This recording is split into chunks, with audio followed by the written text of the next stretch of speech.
But since I followed Coco, I just wanted to have a little story first, which is the story. And anybody that has heard this story before, just bear with me because it's some people have. It's the story of a flood, not the big flood, just a normal flood. And three men go to the roof of this house. One, or three clergy, so one could be a minister, a priest, a rabbi, whatever. And they go to the roof of this house. And the flood waters start going up, and a boat comes to rescue them. And one of the clergy gets in, says, I'm going. And the other two wait. They say, oh, we're going to wait for God to help us. Then the waters are rising, and a helicopter comes.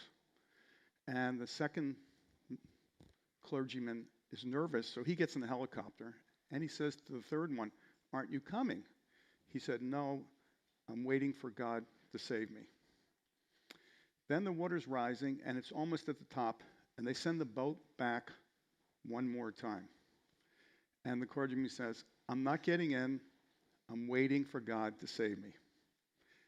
The waters rise, he drowns, he goes to heaven, he sees God, and he says, how come you didn't save me? I'm a religious person. I spent my whole life devoted to you. What happened? He said, well, what happened is I sent the boat twice and the helicopter once, and you didn't get on. So I would say that's the quantum leap that we're really dealing with. And I have to say something different because everyone made such amazing speeches and said so many things. But what I feel is the quantum leap is really accepting the blessings that come our way. And it's very different than the reality of the past when it took so much effort to get everything.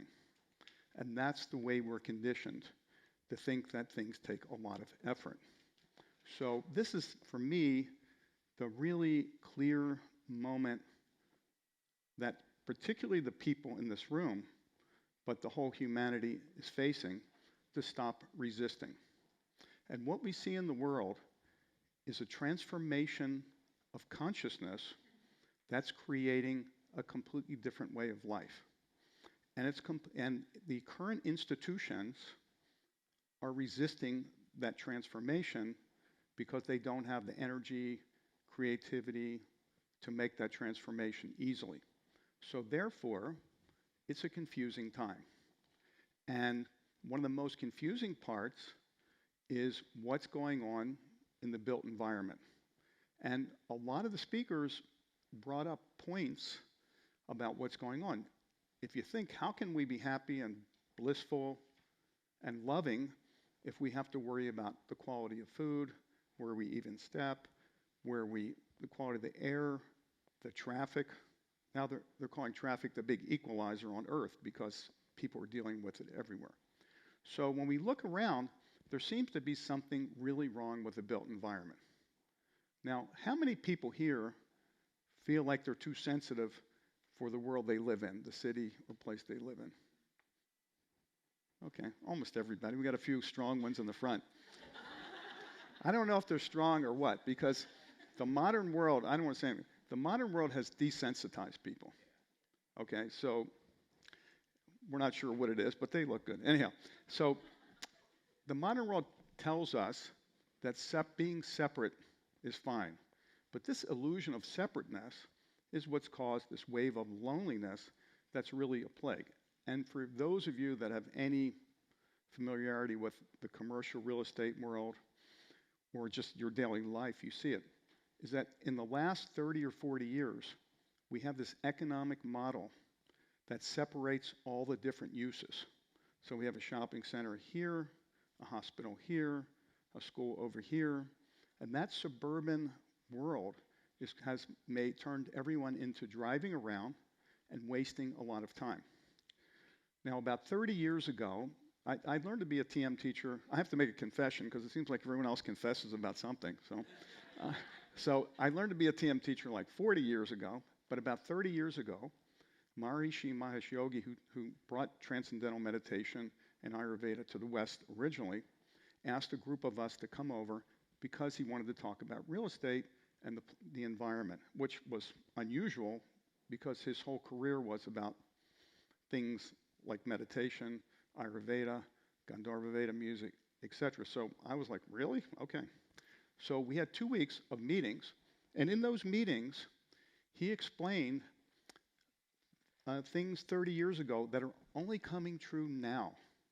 Like he said, we have to replan the city, and we have to have the highest level of customized convenience in little villages, ideal villages, that we build around the city.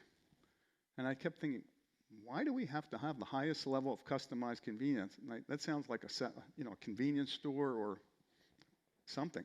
But now we see what's happened, is that the world is so full of friction, your daily routine, that you don't have time to be with friends, to cook food properly, to meditate, to exercise, to work. I mean, if you make the list of things you're doing, unless we alter the rotation of the Earth, it's impossible that in 8 or 10 hours, even on a weekly basis, we can do these things. So we see that there's a big inconvenience that's come into the world, and it's affecting all the dreams and all the ideas and all the healing and all the things that are being done by the healing hotels are being not diminished, but actually it's giving them a lot of business because everybody's getting stressed out just from living a daily life, particularly mothers and families. Now, what we're going to talk about next is I'm going to show some slides on how we got into this situation and how we might get out of this situation. But before I do that, I just wanted to thank Anne, Elizabeth, Valerie, and all the staff who have done an amazing course here. And they did me a big favor because they pointed out the power of the group of group consciousness, because they really know how to create an atmosphere. And this field effect, this group experience, is actually a technique for higher consciousness, which I don't know if we're going to have time to talk about it too much today. But if you notice, if you walk in a piazza in Italy, or you're here at this conference, or you walk into any healing hotel, or you walk into any place there's a kind of field of human consciousness that's elevated, that you feel better, you feel bigger, you feel less concerned about your own little issues and problems.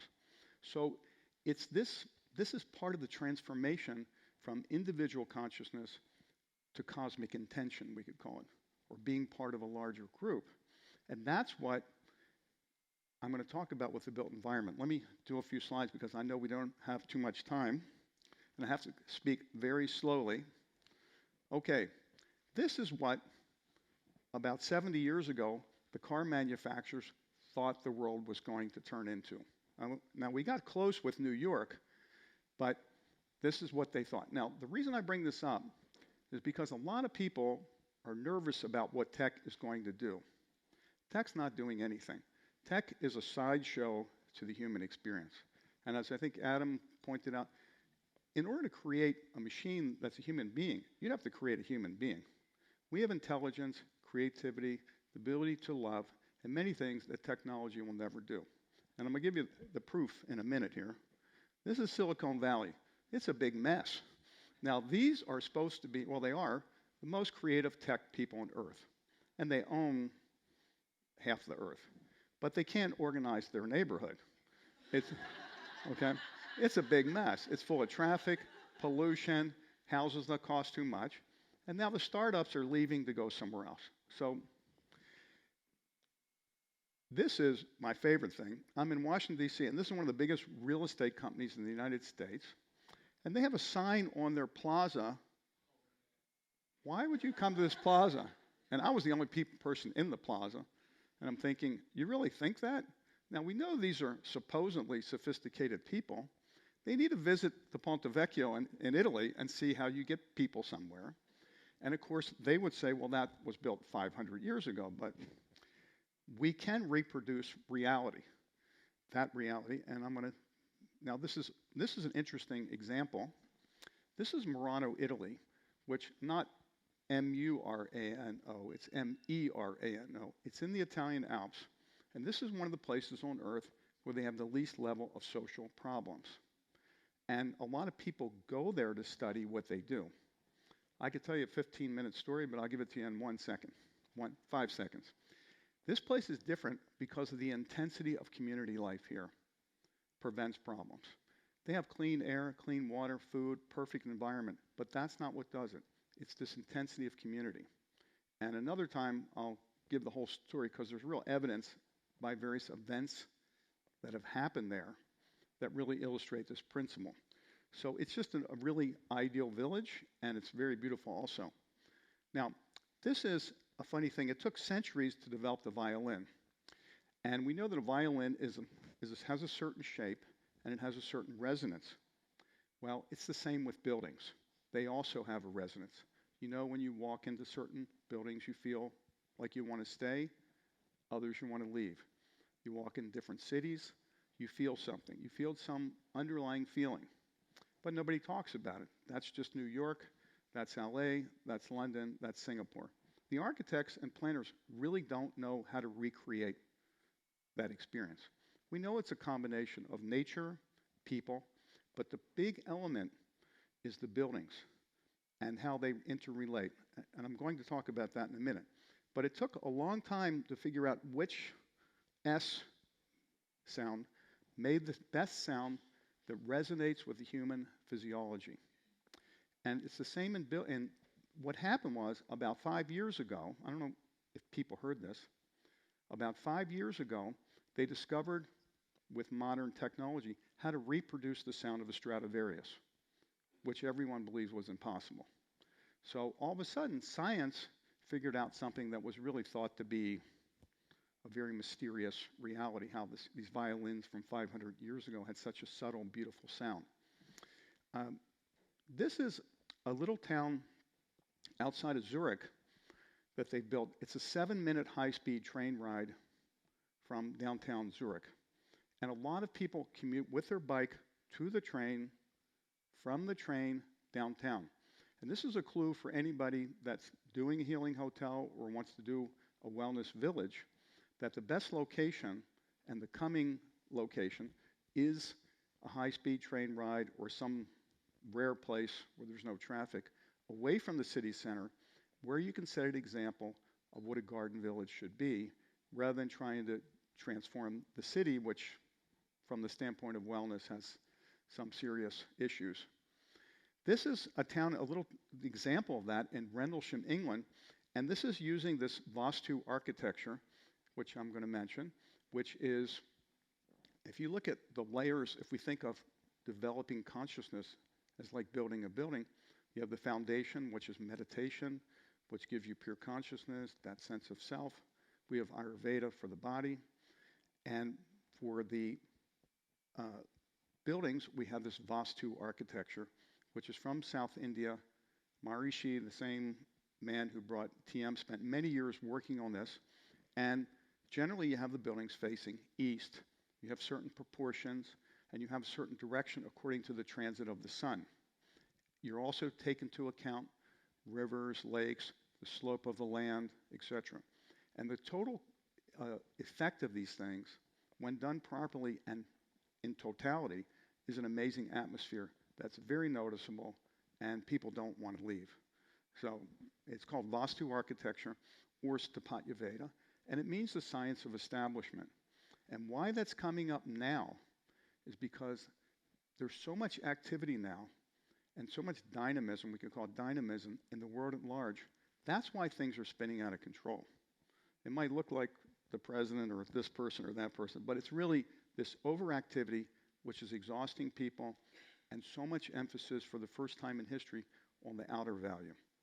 So the human physiology is really the intersection between consciousness and matter. And we need a home that resonates like the violin did, that resonates with our physiology. And that's what the Vastu architecture is. The actual resonance of a human being is equal to the resonance of one of those buildings. This is a resort that's being built like that. They have in Florida, they have the water on the east and the north according to the prescription of doing it. This is more people being together, and that's what we talked about earlier. This is a little town in Italy. Now this is my favorite part. Okay, so what is consciousness? We're reflecting this higher source. It's like if the sun's shining on water. If the water's clear, there's a perfect reflection of the sun. So it's the same with consciousness. Each one of us is a different expression of pure consciousness, which is undifferentiated energy, intelligence, creativity, and bliss, which is inside of us. And each one of us is reflecting that reality differently. That's why we have different opinions, different thoughts. It's as if we're wearing different glasses. And what's happening, because the collective consciousness is rising, people are more and more and more seeing things from their own point of view, less part of the group. And so you might find with some of your friends that you're just seeing something differently, but that doesn't mean you can't enjoy your friendship. So let's say this is a person who's very rested. This is on the Arno in Florence, and there's a perfect reflection in the water. And then we have one where the water's a little mucky, a little bit active. So this is someone who isn't as rested, maybe more tired. So there's less reflection. And then we have the final one, which is you don't see the building, but you have ice cream, gelato. And the reason I bring that up is a couple reasons. Because we know everyone enjoys gelato no matter how they feel. Even a bad mood, even the people in the front row would like it on this side. They're ready. We're not having gelato, that's big. But the main point is that gelato is an experience. And this field of consciousness that underlies the creation that's also inside of us is also an experience. So what I really want to say is all the people who spoke so beautifully today, they're talking about all the things that we can do to make the world better, which is the outer value. And then the inner value is developing our consciousness through meditation, through yoga, through Coco's Act, all these different things, and being rested. Because if we're going to bring the world back together, people have to be rested. Tired people want to go home and watch Netflix and get packages delivered by Amazon and not move, okay? So either they're going to win or we're going to win. And if we win, people are going to be more fascinated with being together and exchanging love and happiness and friendship than they are trying to recover from a world that doesn't make sense. Thank you, Barry. Okay. Well done.